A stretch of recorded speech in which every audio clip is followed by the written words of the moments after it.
चलो लिखो relation between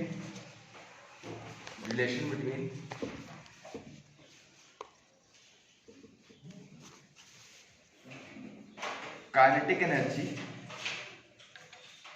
and momentum.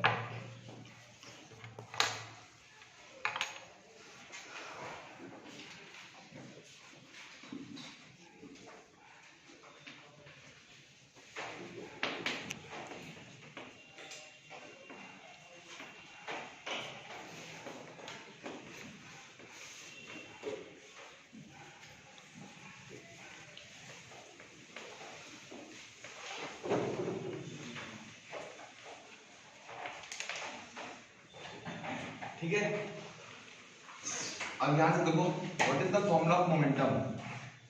क्या था फॉर्मूला? mv होता है मास इनटू वेलोसिटी। अब यहां से हम लोग क्या करेंगे, अगर v की वैल्यू निकाले तो क्या हो जाएगा, v अपॉन m हो जाएगा।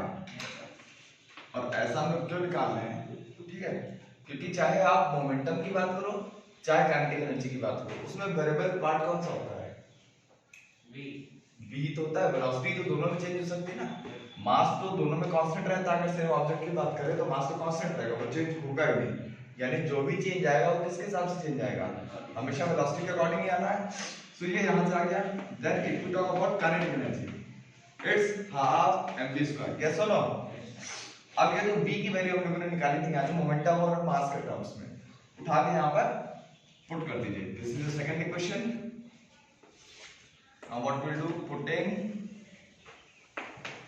first in second, ठीक है। So what we'll get, kinetic energy equals to half m v की जगह क्या लिख देंगे, e upon m, तो e upon m का square, right? What we'll get, half m into v square upon m square. एक m से एक m कैंसिल, बच गया क्या, p स्क्वायर अपॉन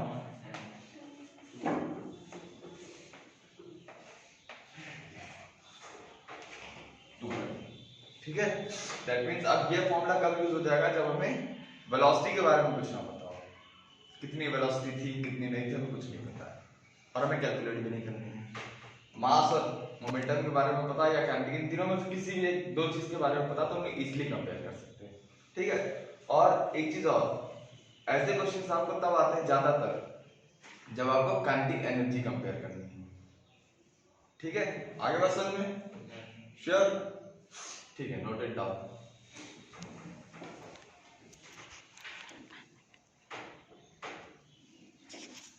पॉज कर। रेट ऑफ डूइंग वर्क पहले लिख लो फिर आगे समझाते हैं। What is power, it is the rate of doing work. ठीक है, अगर इस फॉर्मूले के अदर इस डेफिनेशन के अकॉर्डिंग जाए तो फॉर्मूला क्या बनेगा हमारा, पावर को किससे डिनोट करते हैं, P से। ठीक है, एंड रेट ऑफ, रेट का मतलब याद है आप लोगों को, रेट का मतलब होता है विद रिस्पेक्ट टू टाइम। अगर सिंपली रेट बोले तो always with respect to time. अगर टाइम के अलावा कुछ भी होता है तो हमेशा आपको रेट के साथ कुछ ना कुछ जोड़ के बताएगा। ठीक है, रेट ऑफ दिस और दैट समथिंग, लेकिन सिंपली रेट यूज कर रहा है, इट सिंपली मींस कि with respect to time. Clear? तो यहां से क्या हो जाएगा, हो जाएगा, ये हो गया आपका बेसिक फॉर्मूला। ठीक है, आगे बात समझ। एक बात और कर लेते हैं, अब इसके एक चीज और निकाल लेते हैं। वर्क डन का formula F into S upon T. Now what is this S? It is displacement। अगर हम लोग इसको ऐसे लिख दें, power equals to F into S upon T, then ये हो गया। What is this S upon T? V।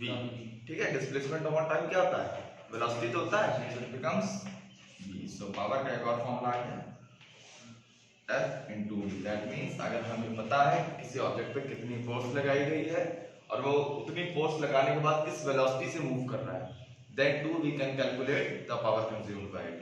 ठीक है, जरूरी नहीं कि हमें वर्क और टाइम दोनों पता हो, फोर्स पता है और किस वेलोसिटी से मूव कर रहा है तो भी हम लोग इजीली पावर निकाल सकते हैं। ठीक है, clear? What is the SI unit of power?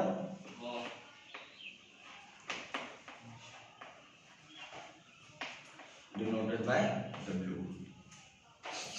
ठीक है, समझ में आ गई बात? पक्का? चलो देखो, तो ये तो हो गई इसकी एसआई यूनिट। ठीक है, अब पावर में जो हायर यूनिट्स होती हैं वो क्या क्या होती हैं पता है कि नहीं? हायर यूनिट्स किलोवाट, मेगावाट, ये तो आप लोग को याद होना चाहिए। किलो में क्या लगता है? ओमेगा 10⁶। ठीक है, ऐसा क्वेश्चन आप लोग को दिया था मैंने कि 10th वालों को दिया था शायद, जिसमें मैंने 10th वालों को दिया था। ठीक है, मेगा और मेगा जो लिखा हो कैपिटल एम लिखा रहता है इसका, और इसका के कैपिटल के। जैसे यहाँ पे किलोवाट कैसे लिखेंगे हम लोग? किलोवाट और मेगावाट MW। ठीक है, तो किलोवाट समझ जाना कितना है, जितना भी होगा उसको क्या करेंगे, अगर वाट में चेंज करना होगा तो 10⁻³ से मल्टीप्लाई कर देंगे, और अगर मेगावाट लिखा है तो that means will multiplied by 10⁻⁶। And what is giga? Giga कितना होता है? 10⁻⁹। ठीक है, गीगा में ये कितना होगा? 10⁹ होता है। ठीक, ये याद रखना। ठीक है, उसके बाद आ जाते हैं हम लोग कॉमर्शियल यूनिट ऑफ एनर्जी पे। ठीक है, तो कॉमर्शियल यूनिट क्या होती है? अभी तक हम लोगों ने एनर्जी की यूनिट क्या पढ़ी थी? What was the unit of energy? क्या थी? Joule. So now right commercial unit of energy.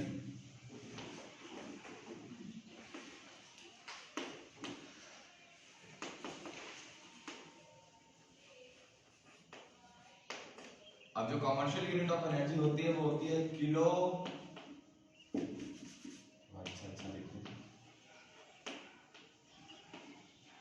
Kilowatt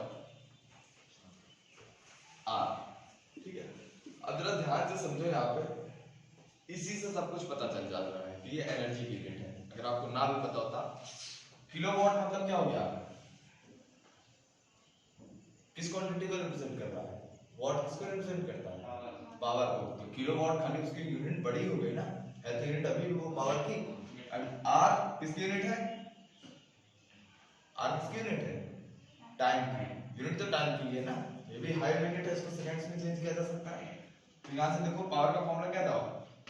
work upon time था, एंड पावर इनटू टाइम क्या हो जाएगा? वर्क हो जाएगा। दैट मींस एनर्जी की तो यूनिट हुई। आगे बात समझ में? सो अगर आपको कोई भूल जाए तो ऐसे याद रखिएगा। उसके बाद अब इस पे आ जाते हैं, होता क्या है?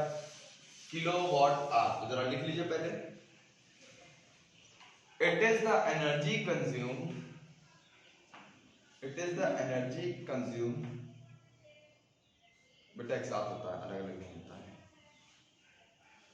It is the energy consumed when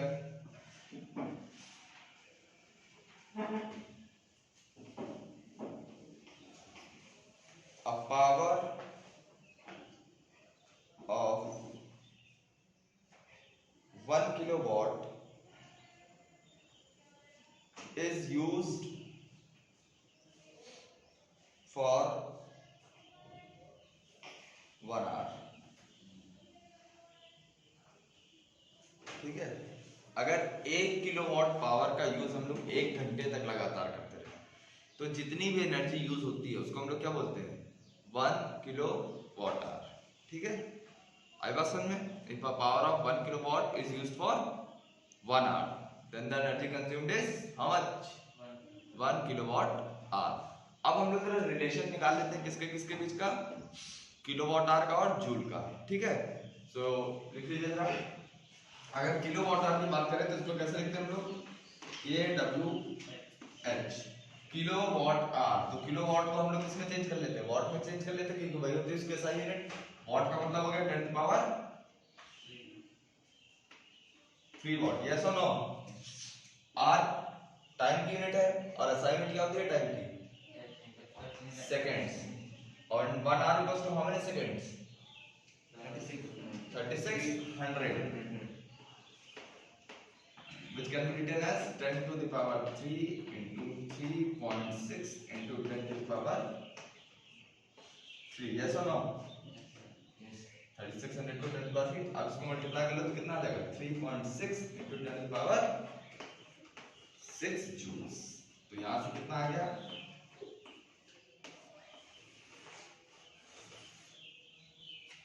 1 kilowatt hour equals to 3.6 into 10 to the power 6 joules. That means अगर आपको एनर्जी कभी भी किलोवाट आवर में दी हुई है और आपसे पूछा जाएगा कि convert this into joules, simply use this formula.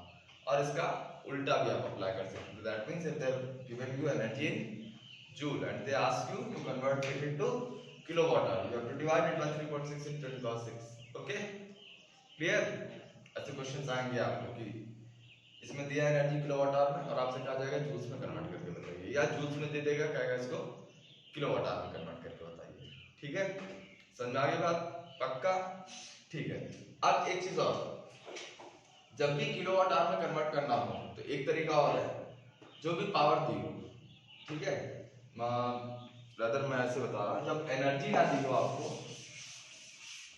और टाइम दिया हो, ठीक है, पावर और टाइम दोनों दिया हो आपको, ठीक है, बट ये किस में दिया हो? ये वॉट में दिया हो और ये दिया हो सेकेंड्स में. ठीक है, सो किलोवाट आवर में लाना है ना. किलोवाट आवर का मतलब पावर किस में होनी चाहिए? किलोवाट में, और टाइम किस में होना चाहिए? आवर्स में. तो ऐसे केस में आपको करना क्या होगा? सबसे पहले पावर को किस में चेंज कर लोगे? किलोवाट में. तो और किलोवाट में चेंज करने के लिए क्या करना पड़ेगा? डिवाइड बाय 1000 और 10 to the power 3 जो भी बोलो. और सेकंड से आर में लाने के लिए 3600 से डिवाइड करना पड़ेगा. ठीक है, उसके बाद आप सिंपली क्या कर सकते हो? पावर इनटू टाइम कर लेना, आंसर आ जाएगा. ठीक है, समझ में आ गई बात? पक्का? एक क्वेश्चन लिख लो इस बेसिस पे. ठीक है, फिर मैं बताता हूँ. ये अभी नोट किया, ये पहले नोट कर लीजिए, फिर मैं क्वेश्चन लिखवाता हूँ आपको.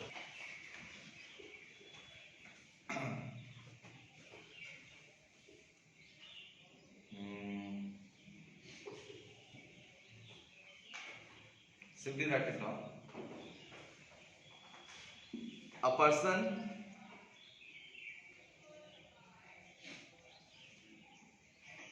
consumes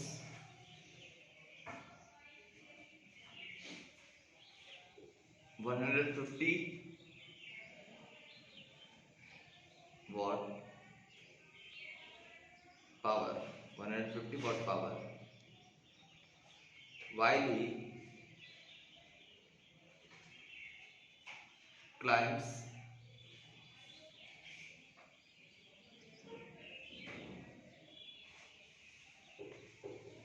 on a stairs, while he climbs on a stairs,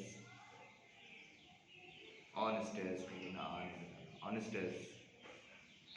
in 40 seconds.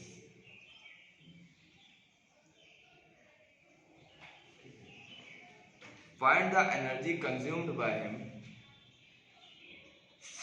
Find the energy consumed by him in the commercial unit. Find the energy consumed by him in the commercial unit. ठीक है, सो अब देखिए इस question में आपको directly नहीं बोला है कि किलोवाट आवर में निकालना है, कॉमर्शियल यूनिट. अब आपको ये याद होना चाहिए कि कॉमर्शियल यूनिट क्या होती है, तभी आप काम कर पाओगे. अगर आप भूल गए तो फिर उसी में घूमते रहो. ठीक है, फिर याद करते रहो कि क्या होती है कॉमर्शियल यूनिट. ठीक है, अब ऐसे देखो बहुत सिंपल सा है, कोई ज्यादा टफ तो है नहीं है. आपसे कहा है कॉमर्शियल यूनिट, तो आपके पास दो तरीके हैं, या तो आप पहले एसआई यूनिट में निकाल लो, डायरेक्टली कॉमर्शियल में कन्वर्ट कर लो, या तो हम लोग डायरेक्टली इसी मेथड को फॉलो कर लेते हैं. कॉमर्शियल के लिए पावर कितना दिया हुआ आपका? 150 वाट दिया हुआ है. कॉमर्शियल क्या होता है? Kilowatt hour. That means your power should be kilowatts. तो यहां से किलोवाट में चेंज करने के लिए हमें क्या करना पड़ेगा? अपॉन 1000. यस और नो? और फिर टाइम कितना दिया हुआ है? 40 सेकेंड्स. आवर्स में चेंज करने के लिए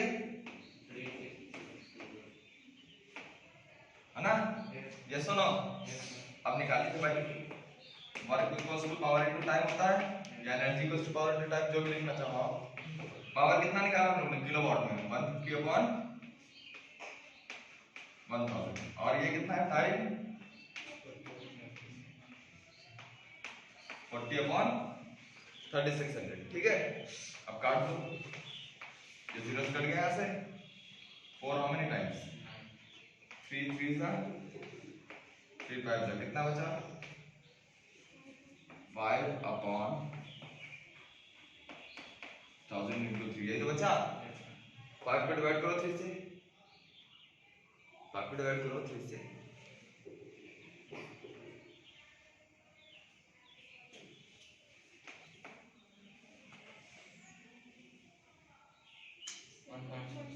वन पॉइंट 66 समथिंग आएगा। ठीक है, तो आप लिख सकते हैं 1.66 into 10 to power -3 kilowatt our.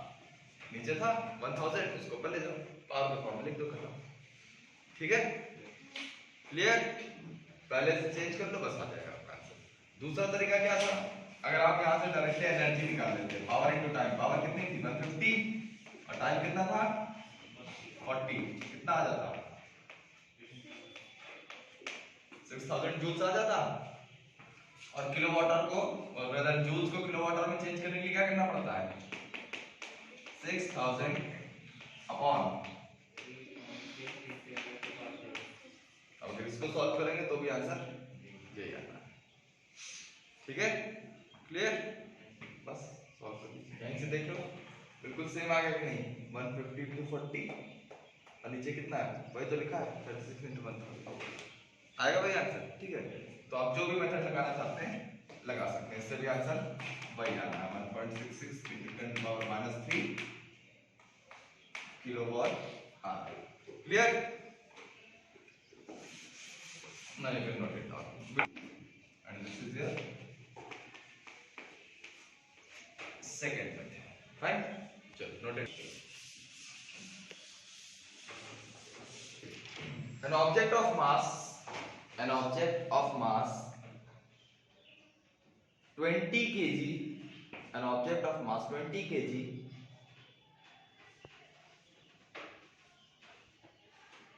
falls towards the ground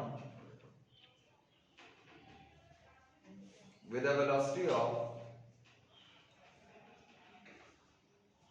12 meter per second, with a velocity of 12 meter per second.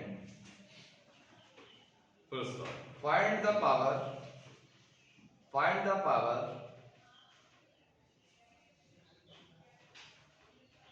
consumed during its fall. Find the power consumed during its fall. ठीक है, तो अब जरा ध्यान से देखिए, आपसे क्या बताया गया है कि देयर इज एन ऑब्जेक्ट, ठीक है, whose mass is how much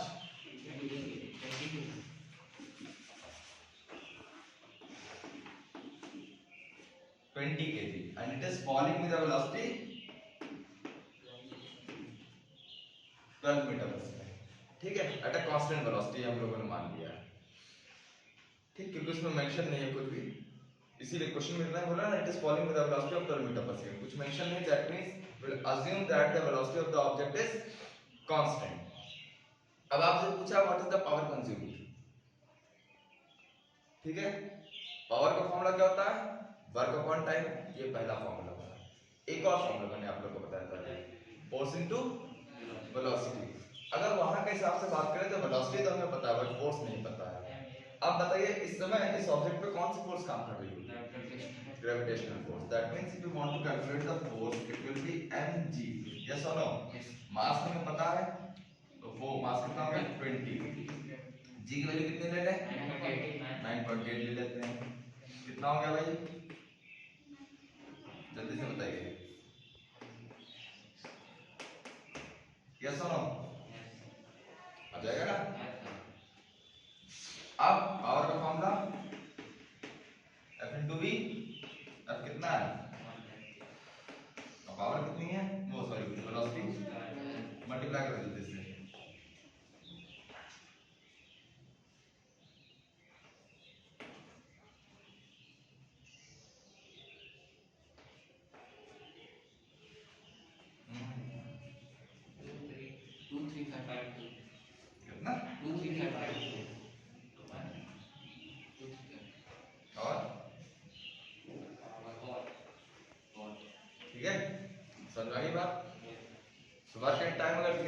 is very easy, वो तो आप लोग को फॉर्मूला याद हो जाता है जनरली, बट ये फॉर्मूला सभी लोग भूल जाते हैं, इसलिए प्लीज इसको याद रखिएगा।